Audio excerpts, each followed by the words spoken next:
Atenção, revisão da vida toda. Tivemos movimentação no processo das ADIs. Toffoli suspendeu prescrição em ações dos descontos indevidos do INSS e vou mostrar por que o Toffoli é um grande candidato a vir para o lado dos aposentados na questão da segurança jurídica no tema 1102. Então essa live está recheada de informações.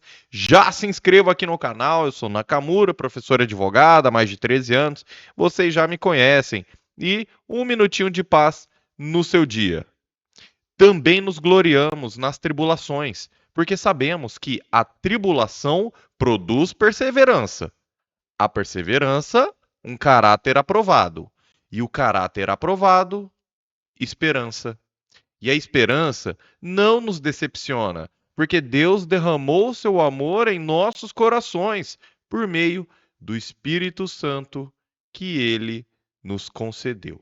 Comente amém para esta palavra de Romanos. Pessoal, vamos juntos aqui. Ninguém gosta de passar por dificuldades, mas até nos momentos mais difíceis, Deus nos ajuda a ter vitória. O amor de Deus nunca falha e você pode confiar nisso. É aquilo que eu falo, pessoal. A justiça dos homens nós temos que lutar aqui na terra, mas a justiça divina, essa não falha. E eles vão pagar pelo que eles estão fazendo com os aposentados. Assim como todos nós iremos pagar pelos nossos erros. Então vamos lá. Pessoal, primeiro, Toffoli suspende prescrição em ações contra descontos indevidos no INSS. Eu vi muito advogado com OAB e tudo, igual dizem, né? Criticando essa decisão do Toffoli. E ao mesmo tempo, né, na área dos comentários, eu vi advogado criticando e depois eu vi advogado preocupado com o nível intelectual dos advogados no Brasil. Porque tem advogado que lê uma notícia, que vê uma decisão e não sabe interpretá-la. Eu não sou melhor que ninguém, pelo contrário, eu sempre falo isso para vocês. Eu devo ser o piorzinho aqui. Mas pelo amor de Deus, né, gente? Quando você suspende a prescrição, isso está protegendo o segurado, meus amigos. Por quê? Porque a prescrição, eu vou falar em português, claro, não estou numa aula de cursinho para OAB, não estou numa aula de faculdade aqui, então vou falar em português, claro. A prescrição corre, se for em ações do INSS, corre contra o segurado. Tanto na questão de você poder entrar com uma ação, quanto você receber os seus atrasados. Né? Não confundir prescrição com decadência, tá bom, pessoal? Então, assim, a prescrição, por exemplo, só um exemplo clássico aqui. Você entra com ação em ações contra a INSS, a prescrição diz que você vai ter direito até 5 anos de atrasados a contar da data da entrada da ação.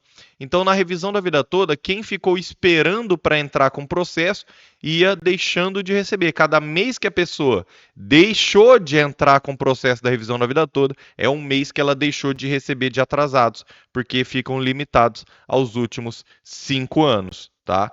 Da mesma forma que, tendo em vista que esses descontos ocorrem, tem gente que fala 2016, tem gente que fala 2019, tem gente que fala 2020.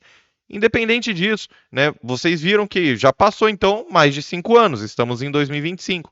Então o ministro reconheceu a gravidade do caso e unificou ações que discutem responsabilidade da União e do INSS. Então ele suspendeu a prescrição para proteger o segurado, porque para você não deixar de receber os atrasados dessas ações por desconto indevido e danos morais. Tá certo, pessoal? Então, aqui as ações estão tratando entre março de 2020 e março de 2025. Mas ele mesmo falou que isso não impede, né, o reconhecimento também anterior, tá? Então, ele proferiu essa liminar, o presidente da República entrou com essa ação, vocês sabem quem que é o presidente, a AGU, o presidente assinou, tá, pessoal? E quando eu falo presidente, foi o presidente mesmo, ele assinou. E junto da AGU, tá? Junto do advogado-geral da União. E aí eles entraram pedindo para cortar essas ações, mas o Toffoli falou: não, calma aí, não é assim. Então o Toffoli ele já mostrou que ele não tá cedendo para o governo à torta e à direita, não. Ele falou: opa, mais de 9 milhões de descontos irregulares, né? Valores aí, mais de R$ 1 bilhão, pelo menos. E mais de 65 mil ações ajuizadas e condenações crescentes contra o INSS, né? Então, aí também tem um problema que tem advogado fazendo anúncio na rede social, prometendo indenização automática, prometendo mais de R$ 15 mil e tudo mais, né? O que a União quer? O Lula pediu? Ele quer que o STF declare inconstitucionais as decisões judiciais que condenaram o INSS e a União em regime de solidariedade por autos fraudulentos praticados por entidades privadas. Tem gente que fala assim: ah, mas tem que ser a entidade condenada. Eu sei, só que a entidade já não tem mais dinheiro. Mas como não tem dinheiro? Eles roubaram um monte. É, roubaram e já limparam as contas, né, meus amigos? Nós temos processos aqui que, quando você vai para a parte de execução, você vai penhorar a conta da associação, você não acha mais nada, não, tá limpa, limparam as contas, meus amigos. Eles roubaram muito, mas já limparam as contas. Você acha que veio da onde aquele tanto de Lamborghini? Aquela Ferrari lá, uns carros que eu nem sei o nome. Eu só ando de carro normal aqui e o pessoal lá comprando uns carros loucos lá que eu nem sei o nome. Já limparam as contas das associações. E o INSS, ele tem responsabilidade. Por quê? Porque só é possível descontar com autorização do INSS, com o aval do INSS. Então o INSS falhou no seu dever de fiscalizar. Eu não vou me aprofundar nessa decisão aqui, tá? Então ele já convocou uma audiência de conciliação para 24 de junho. A gente vai acompanhar esse caso de perto. Mas eu estou falando aqui de revisão da vida toda e você pode se perguntar: ok, professor, interessante essa notícia, gostei. Mas assim, como que isso pode se relacionar com a revisão da vida toda? Primeiro, mostra que o Toffoli não está preso com o governo, né? Tem aquela expressão, não vou nem falar, mas vocês entenderam. Toffoli não está devendo nada para o governo, porque senão ele teria cedido ao pedido do governo, e ele falou: não, não, pelo contrário, está protegendo, suspendeu a prescrição. E o Toffoli, meus amigos, ele é o maior candidato a mudar de voto. Na revisão da vida toda, ele votou contra. Ele votou contra. Eu estou jogando limpo com vocês. Mas, na questão da segurança jurídica, ele freou. Como se ele, entre aspas, fosse um bom perdedor. Ele reconheceu que no tema 1102 perderam o processo, mas, opa, olha só o que o Toffoli falou na ADI 2111. Ele cumprimentou todo mundo, né? E falou para já ir direto ao voto. E olha o que o Flávio Dino falou. Outro dia peguei um caso em que havia 8 embargos de declaração. Não sei se alguém já viu um recorde maior que esse. Então, meus amigos, prepara o seu coração. Porque aí, ó, o Flávio Dino, em outro processo, estava julgando já 8º embargo de declaração. Aqui a gente está no segundo e o pessoal está comentando se vai ter embargos da CNTM ou não. E isso a gente vai acompanhar também. E o ministro Dias Toffoli continua. Ele agradece por ter a palavra, fala que teve um caso aqui que só o pregão levou 3 minutos antes de chegar no número do processo, né? Só de ficar falando os tantos desembargos, o tanto de recurso que tinha. E ele fala que, olha só, ao final teremos talvez uma concordância sem embargo, nos embargos dos embargos, de avançarmos ainda mais na questão colocada no processo. Então, o Nunes Marques queria cortar e já queria o trânsito em julgado. O Toffoli falou: não. Aqui nós temos uma oportunidade de avançarmos ainda mais na questão colocada no processo. Ó, papel timbrado, Supremo Tribunal Federal. Isso aqui é um documento oficial do STF, que eu tive acesso e estou revelando aqui para vocês. Além disso, né, o Toffoli, falando dos embargos da CNTM, ele trata alguns pontos principais. Primeiro, O acórdão pediu a nulidade do julgamento quanto ao reconhecimento de força cogente, né, aquela norma de aplicação obrigatória. Os embargos da CNTM pediram nulidade dos votos do Gilmar Mendes, porque o Gilmar Mendes ele falou que ele era impedido, porque ele já foi AGU e ele já agiu nesse processo 20 anos atrás. Então, né, também pediu para distinguir, né, distinguir o julgamento das ADIs e do tema 1102, que é o que o André Mendonça fez no tema 1102, reunir essas ações, né, e preservar o direito da revisão da vida toda, pelo menos para quem já tinha entrado judicialmente até 21 de março de 2024. Ele faz um relatório e ele fala, né, que é de conhecimento de todos que o STF aprovou em dezembro de 2022 a revisão da vida toda, inclusive com a orientação que já tinha no tema 999 do STJ. E ele, olha o que ele fala, em primeira pessoa: reitero o que apontei no julgado agora embargado. Pode-se dizer que juízes e tribunais do país, por conta do efeito vinculante para instâncias inferiores daquela tese de repercussão geral, vinham reconhecendo o direito dos segurados à revisão da vida toda. O quadro, ao meu ver, apontava para a existência de importante base jurídica formada em julgados das mais altas cortes do país a favor dos segurados. Inúmeros segurados do INSS confiavam seriamente naqueles temas repetitivo e repercussão geral, ou seja, você entrou com a revisão da vida toda confiando no tema 1102, depois da vitória em dezembro de 2022. Teve gente que entrou antes, né, porque em dezembro de 2019 teve a decisão do STJ. Então você confiou no sistema jurídico. E é isso que o Toffoli está falando. Eles confiaram nessas teses e também confiaram na manutenção dessas orientações. Confiaram que isso continuaria assim. Creio que, muito por conta disso, houve o ajuizamento de diversas demandas para se ver concretizado o direito à revisão da vida toda. A propósito, nos primeiros embargos, né, de junho de 2024, a CNTM havia informado que haveria aproximadamente 103 mil ações sobre o tema. Consulta em 5 de 3 de 2025, no Banco Nacional dos Precedentes, apontou que havia 92 mil processos sobre estados com base no tema 1102 e 47 mil com base no tema 999 do STJ, que são o mesmo tema, é que às vezes o tribunal, depois que ele suspendeu o processo, ele não atualizou ainda, né, mas pode somar esses números aí. Embora alguns processos integram um ou aquele, né, os novos números corroboram a ideia de fato existiu enorme volume de segurados que buscaram o judiciário para ter seu direito à revisão da vida toda. Olha esse caráter humano do Dias Toffoli, pessoal. Contudo, com o julgamento do mérito das ADIs 2110 e 2111, o STF, em nova composição, reviu seu posicionamento sobre a matéria.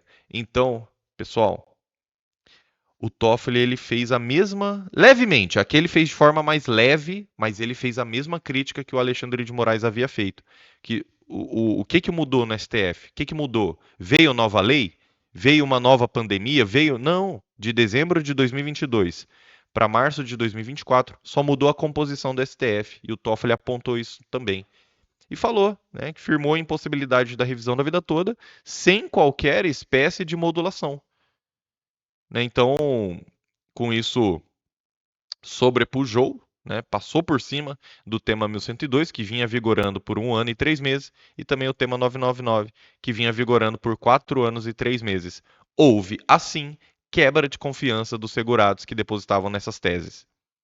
É verdade que a tese do tema da repercussão geral, até o julgamento das ações diretas, não havia transitado em julgado. Aliás, estão pendentes de julgamento os embargos de declaração no tema 1102, né, que é os embargos lá do INSS. Contudo, ao meu ver, o cenário descrito revela, respeitada opiniões divergentes, caso de overruling, caso de passar por cima, mudança de entendimento e de quebra do princípio da proteção da confiança. Considerando esse quadro, defendi no julgado a modulação dos efeitos do acórdão proferido nas ações diretas. Então, aqui, né? Ele, ele falou, o Alexandre de Moraes acompanharia esse ponto, o Barroso acompanharia somente na desnecessidade de restituição daqueles valores, né? Então depois, o que que a gente viu aqui, pessoal? Os ministros acabaram decidindo, né, somente a parte da modulação de efeitos para quem tinha decisões judiciais, provisórias ou definitivas, né? Então, os ministros, o Toffoli ele começou bem, ele começou falando da segurança jurídica, começou falando dos aposentados, mas depois acabou retraindo a modulação de efeitos, não fez a modulação de efeitos para quem já tinha entrado com a ação, acabou só conseguindo reunir ministros para a modulação de efeitos para quem tinha decisão judicial favorável, seja provisória ou definitiva. Só que a gente sabe, o processo ficou suspenso a maior parte do tempo. Então, como que o aposentado ia obter uma decisão favorável? Foram poucos aposentados que conseguiram, né? Você pode conhecer, talvez você estivesse recebendo aí tutela de evidência, mas no geral foram poucos aposentados que conseguiram decisões favoráveis. E isso coloca dois aposentados na mesma situação jurídica que contribuíram antes de 94, que entraram com processo em situações diferentes. E é por isso que nós vemos, né, aqui, então ele faz a modulação, que vocês já sabem qual que é, ele cita o anexo de riscos fiscais da Lei de Diretrizes Orçamentárias de 2025, não só do ano passado, mas também 2025, o governo Lula colocou 480 bilhões de reais em 2023, repetiu em 24, repetiu em 25, né? Então, podem ver aí o Lula colocando 2, 3 anos seguidos na Lei de Diretrizes Orçamentárias. É a lei que define o orçamento. É, pessoal, é por isso que a gente vê deputados trabalhando dia 30 de dezembro. Você lembra? Todo ano a gente vê. Na calada da noite eles aprovando o orçamento para o ano que vem. Todo ano a gente vê, né?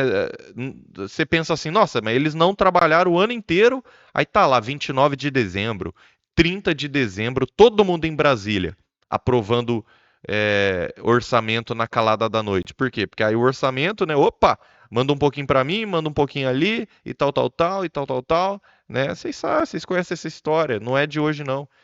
E o governo fez questão de colocar aí 480 bilhões de reais de impacto da revisão da vida toda. E para onde que foi esse dinheiro, né?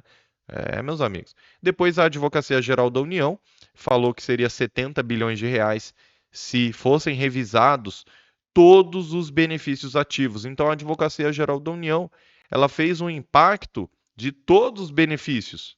Mas não é todo mundo que tem direito à revisão da vida toda. Primeiro, porque não é todo mundo que entrou com processo. Segundo, que mesmo que pagasse a todo mundo que tenha direito, às vezes o seu vizinho não vai melhorar com a revisão da vida toda. As contribuições anteriores ao 94, às vezes, não vai melhorar para ele, né? Teve gente que começou ganhando salário mínimo e depois de 94 decolou, virou gerente de multinacional.